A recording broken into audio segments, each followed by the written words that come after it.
ನಮಸ್ಕಾರ ವೀಕ್ಷಕರೇ, ಅಘೋರ ತಂತ್ರ ಮಂತ್ರ ವಿದ್ಯಾ ಚಾನಲ್ಗೆ ಎಲ್ಲರಿಗೂ ಸ್ವಾಗತ ಸುಸ್ವಾಗತ. ಇವತ್ತಿನ ದಿನ ನಾನು ಸರ್ವಜನ ವಶೀಕರಣ ಮಾಡುವಂತಹ ಒಂದು ಅದ್ಭುತವಾದಂತಹ ತಿಲಕವನ್ನು ಯಾವ ಥರ ತಯಾರು ಮಾಡಬೇಕು, ಅದಕ್ಕೆ ಬೇಕಾಗುವಂತಹ ಮೂಲಿಕೆಗಳು ಏನು, ಅದಕ್ಕೆ ಬರುವಂತಹ ಮಂತ್ರ ಯಾವುದು ಅನ್ನೋದರ ಬಗ್ಗೆ ಸಂಪೂರ್ಣವಾದ ಮಾಹಿತಿಯನ್ನು ಹೇಳ್ತೇನೆ. ಇದರಲ್ಲಿ ಈ ಕಪ್ಪನ್ನು ನೀವು ಪುನುಗಲ್ಲಿ ಮಿಕ್ಸ್ ಮಾಡಿ, ಅಂದರೆ ಇಲ್ಲಿ ತೋರಿಸ್ತಿರುವಂತಹ ಕಪ್ಪು, ಇದು ಕಾಡಿಗೆ ಹಿಡಿದಿರೋದಂತಹ ಕಪ್ಪು. ಈ ಕಪ್ಪನ್ನು, ಇದು ಒರಿಜಿನಲ್ ಪುನುಗು. ಈ ಪುನುಗಲ್ಲಿ ಹಾಗೂ ಕಪ್ಪು ಆಕಳ ತುಪ್ಪದಲ್ಲಿ, ಇಲ್ಲಿ ಕಪ್ಪು ಆಕಳ ತುಪ್ಪವನ್ನು ತೋರಿಸ್ತಿಲ್ಲ ಯಾಕಂದರೆ ಅದು ಖಾಲಿಯಾಗಿದೆ. ತುಂಬಾ ರೇರಾಗಿ ಸಿಗುವಂತಹ ತುಪ್ಪ ಅದು. ಒಂದು ಬಿಳಿ ಕೂದಲು ಇಲ್ಲದಂತಹ ಕಪ್ಪು ಆಕಳ ತುಪ್ಪವು ಇದಕ್ಕೆ ಬೇಕಾಗುತ್ತೆ. ಪುನುಗು ಮತ್ತು ಕಪ್ಪು ಆಕಳ ತುಪ್ಪ ಅದನ್ನು ಈ ಕಾಡಿಗೆಯಲ್ಲಿ ಮಿಕ್ಸ್ ಮಾಡಿ ಹಣೆಗೆ ತಿಲಕವನ್ನು ಇಡೋದ್ರಿಂದ ಸರ್ವಜನ ವಶೀಕರಣ ಆಗುತ್ತೆ. ಈ ಸರ್ವಜನ ವಶೀಕರಣದಿಂದ ಏನು ಪ್ರಯೋಜನಗಳಿವೆ ಅಂದರೆ, ಯಾರು ವ್ಯಾಪಾರ ವಹಿವಾಟುಗಳನ್ನು ಮಾಡ್ತಿರ್ತೀರ ಅಂಥವರಿಗೆ ತುಂಬಾ ಉಪಯೋಗ ಆಗುತ್ತೆ. ಯಾಕಂದರೆ ಜನ ಆಕರ್ಷಣೆ ಅನ್ನೋದು ತುಂಬಾ ಅಧಿಕವಾಗಿ ಆಗುತ್ತೆ. ಆಮೇಲೆ ಯಾರ್ಯಾರು ರಾಜಕೀಯ ವ್ಯಕ್ತಿಗಳು ಇರ್ತಾರೆ ಅವರಿಗೆ ಜನ ಆಕರ್ಷಣಾ ಶಕ್ತಿ ಅನ್ನೋದು ಇರೋದಿಲ್ಲ. ಅದರಿಂದ ತುಂಬಾ ಅವರ ಒಂದು ರಾಜಕೀಯ ಜೀವನದಲ್ಲಿ ತುಂಬಾ ಪ್ರಾಬ್ಲಮ್ಗಳು, ಸಮಸ್ಯೆಗಳು ಅನ್ನೋದು ಆಗ್ತಿರುತ್ತೆ. ಅಂಥವರಿಗೆ ಇದು ತುಂಬ ಚೆನ್ನಾಗಿ ವರ್ಕ್ ಆಗುತ್ತೆ. ಆಮೇಲೆ ದೇವಸ್ಥಾನಗಳು ಇರುತ್ತೆ, ದೇವಸ್ಥಾನಗಳಿಗೆ ಜನ ಆಕರ್ಷಣೆ ಅನ್ನೋದು ಇರೋದಿಲ್ಲ. ಆಮೇಲೆ ಏನು, ದೇವತೆಗೆ ಶಕ್ತಿ ಅನ್ನೋದು ಇರೋದಿಲ್ಲ. ಪ್ರಾಣ ಪ್ರತಿಷ್ಠಾಪನೆ ಚೆನ್ನಾಗಿ ಆಗಿರಲ್ಲ. ಆಮೇಲೆ ಚೈತನ್ಯ ಶಕ್ತಿ ಅನ್ನೋದು ಆ ದೇವತೆಗೆ ಇರೋದಿಲ್ಲ. ಹಾಗಾಗಿ ಏನಾಗಿರುತ್ತೆ, ಅಲ್ಲಿ ಕಟ್ ಅನ್ನೋದು ಬಿದ್ದಿರುತ್ತೆ. ಆಮೇಲೆ ಕೆಲವೊಬ್ಬರು ಮಾಂತ್ರಿಕರಿಂದ, ತಾಂತ್ರಿಕರಿಂದ ಆ ದೇವತೆಗಳಿಗೆ ಕಟ್ಟನ್ನು ಹಾಕ್ಸಿರ್ತಾರೆ. ಅಂತಹ ಕಟ್ಟಾಕಿದಂತಹ ದೇವತೆಗಳಿಗೆ ಆಮೇಲೆ ಅಲ್ಲಿರುವಂತಹ ಪೂಜಾರಿ ಯಾರಿರ್ತಾರೆ ಅವರಿಗೆ ಆ ಜನಾಕರ್ಷಣಾ ಶಕ್ತಿ ಅನ್ನೋದು ಹೋಗಿರುತ್ತೆ. ಈ ಕಪ್ಪನ್ನು ಆ ದೇವತೆಗೆ ತಿಲಕ ಇಡೋದ್ರಿಂದ ಆಮೇಲೆ ಏನು, ಆ ಪೂಜಾರಿಗಳು ತಿಲಕವನ್ನು ಧರಿಸುವುದರಿಂದ ಏನಾಗುತ್ತೆ, ಜನಾಕರ್ಷಣಾ ಶಕ್ತಿ ಅನ್ನೋದು ಅಲ್ಲಿ ತುಂಬಾ ಅದ್ಭುತವಾಗಿ ಬೆಳೆಯುತ್ತೆ. ಆ ಆಕರ್ಷಣಾ ಶಕ್ತಿ ಅನ್ನೋದು ಬರುತ್ತೆ. ಈ ಕಪ್ಪಿನಿಂದ ಜನ ಮತ್ತು ಧನ ಆಕರ್ಷಣೆ ಅನ್ನೋದನ್ನು ಮಾಡಿಕೊಳ್ಳಬಹುದು. ತುಂಬಾ ವಿಪರೀತವಾದಂತಹ ಜನಾಕರ್ಷಣಾ ಶಕ್ತಿ ಇದರಲ್ಲಿ ಇದೆ. ಇದಕ್ಕೆ ಬೇಕಾಗುವಂತಹ ಸಾಮಗ್ರಿಗಳು ಏನು, ಯಾರ್ಯಾರು ತಾಂತ್ರಿಕರಿದ್ದೀರಾ ಅಂಥವರು ಇದನ್ನು ನೀವು ಮಾಡಿಕೊಳ್ಬೋದು. ಬೇಕಾಗುವಂತಹ ಸಾಮಗ್ರಿ ಏನಂದರೆ, ಮೊದಲು ಪಾದರಸ. ಇಲ್ಲಿ ತೋರಿಸ್ತಿರುವಂತಹ ವಸ್ತು ಇದು ಪಾದರಸ. ಈ ಪಾದರಸವನ್ನು ಇಲ್ಲಿ ತೋರಿಸ್ತಿರುವಂಥದ್ದು ಕರಿ ಅಂಕೋಲೆ ಬೇರು. ಇದು ಕರಿ ಅಂಕೋಲೆ ಬೇರು. ಈ ಬೇರನ್ನು ಮರ್ದನೆ ಮಾಡಿದರೆ, ಈ ಬೇರಲ್ಲಿ, ಈ ಕರಿ ಅಂಕೋಲೆ ಬೇರಲ್ಲಿ ಈ ಪಾದರಸವನ್ನು ಮರ್ದನೆ ಮಾಡಿ ಒಂದು ಪುಟವನ್ನು ಹಾಕಬೇಕು. ಸೀಲ್ ಮಾಡಿ ಪುಟವನ್ನು ಹಾಕಿದರೆ ಇಲ್ಲಿ ಇರುವಂತಹ ಭಸ್ಮವು ಆಗುತ್ತೆ. ಇದು ಪಾದರಸ ಭಸ್ಮ. ಈ ಪಾದರಸ ಭಸ್ಮ. ಆಮೇಲೆ ಇದು ಸಹದೇವಿಯ ಬೇರು. ಆಮೇಲೆ ಬನ್ನಿ ಮರದ ಬೇರು. ಆಮೇಲೆ ಮಯೂರ ಶಿಖಿ, ಇಲ್ಲಿ ತೋರಿಸ್ತಿರುವಂಥದ್ದು ಮಯೂರ ಶಿಖಿ. ಆಮೇಲೆ ಇದು ಕೆಂಪು ಉತ್ರಾಣೆ ಅಥವಾ ರಕ್ತ ಉತ್ರಾಣೆ ಅಂತ ಕರೀತಾರೆ ಇದನ್ನು. ಇದು ತುಂಬಾ ರೇರಾಗಿ ಸಿಗುವಂತಹ ವಸ್ತು. ಇದು ಉತ್ತರಾಣೆ ಅಂತ ಕರೀತಾರೆ. ಇದು ತುಂಬಾ ಧನವಶೀಕರಣ ಮಾಡುವಂತಹ ಅದ್ಭುತವಾದ ಮೂಲಿಕೆ.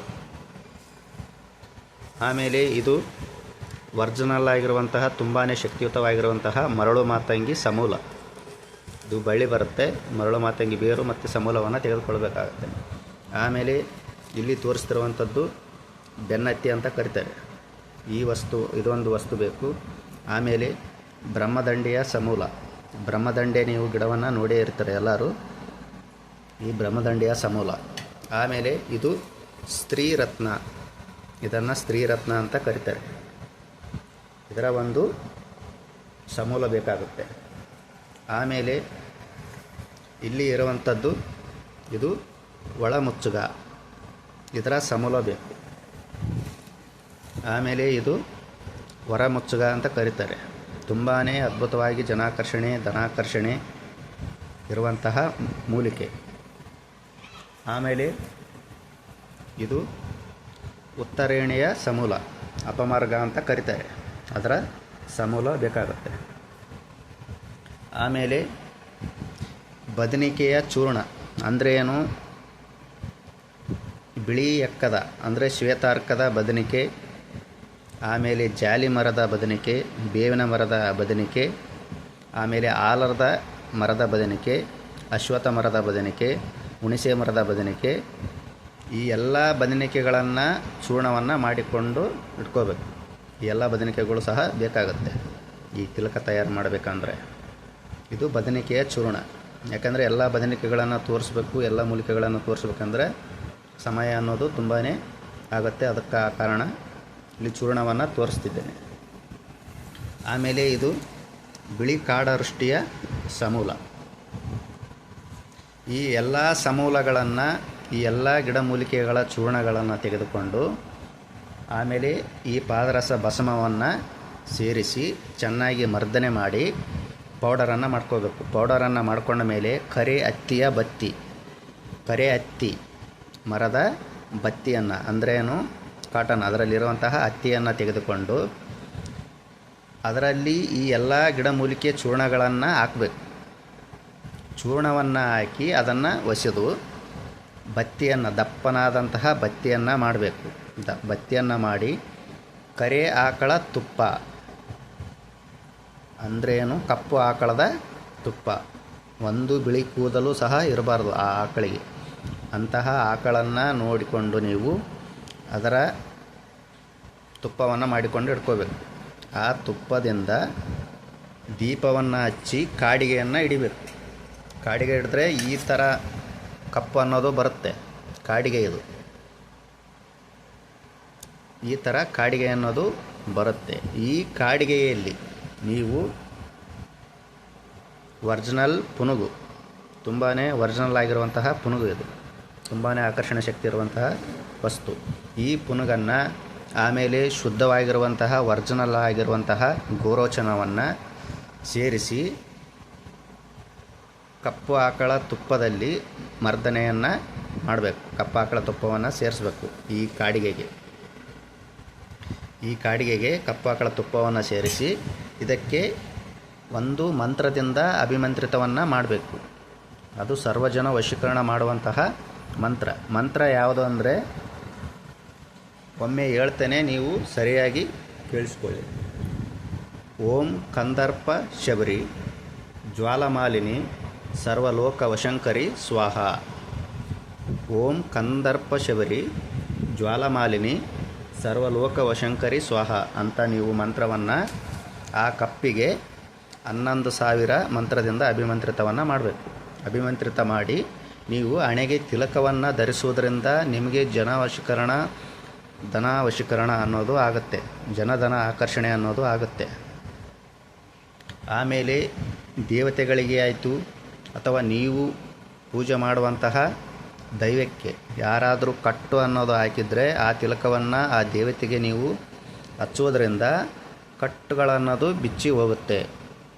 ತುಂಬಾ ಪವರ್ಫುಲ್ ಆಗಿರುವಂತಹ ಎಲ್ಲ ವನಸ್ಪತಿಗಳು ಇಂದ ತಯಾರು ಮಾಡಿದಂತಹ ಕಾಡಿಗೆ ಇದು. ಇದನ್ನು ಹಚ್ಚುವುದರಿಂದ ತುಂಬಾ ಉಪಯೋಗ ಅನ್ನೋದು ಆಗುತ್ತೆ. ಜೀವನದಲ್ಲಿ ಅಭಿವೃದ್ಧಿ ಅನ್ನೋದಾಗುತ್ತೆ, ಆಮೇಲೆ ಸಮೃದ್ಧಿ ಅನ್ನೋದು ಆಗುತ್ತೆ. ಇದರಿಂದ ಯಾರಿಗೆ ಅವಶ್ಯಕತೆ ಇದೆ ಅಂಥವರು, ನಾನು ಸ್ಕ್ರೀನ್ ಮೇಲೆ ನಂಬರ್ ಕೊಟ್ಟಿರ್ತೇನೆ, ಅಂಥವರು ನನಗೆ ನೇರವಾಗಿ ಕರೆ ಮಾಡಿ.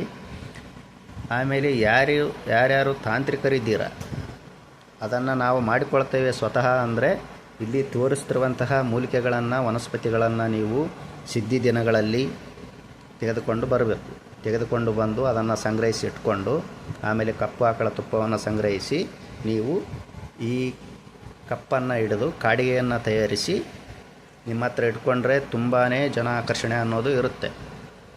ತುಂಬಾ ಪವರ್ಫುಲ್ ಆಗಿರುವಂತಹ ಕಪ್ಪು ಅನ್ನೋದು ತಯಾರಾಗುತ್ತೆ. ಇದು ಪ್ರತಿಯೊಬ್ಬರಿಗೂ ಬೇಕಾಗಿರುವಂತಹ ಕಪ್ಪು ಇದಾಗಿರುತ್ತೆ. ಇಂತಹ ತಾಂತ್ರಿಕ ವಿದ್ಯೆಗಳನ್ನು, ರಹಸ್ಯಗಳ ತಂತ್ರಗಳನ್ನು ನೀವು ತಿಳಿದುಕೊಳ್ಬೇಕಂದ್ರೆ ನಮ್ಮ ಚಾನಲನ್ನು ಸಬ್ಸ್ಕ್ರೈಬ್ ಮಾಡಿ, ಲೈಕ್ ಮಾಡಿ, ಶೇರ್ ಮಾಡಿ. ಎಲ್ಲರಿಗೂ ಒಳ್ಳೆಯದಾಗಲಿ. ಧನ್ಯವಾದಗಳು. ಜೈ ಕಾಲಭೈರವಾಯ ನಮಃ.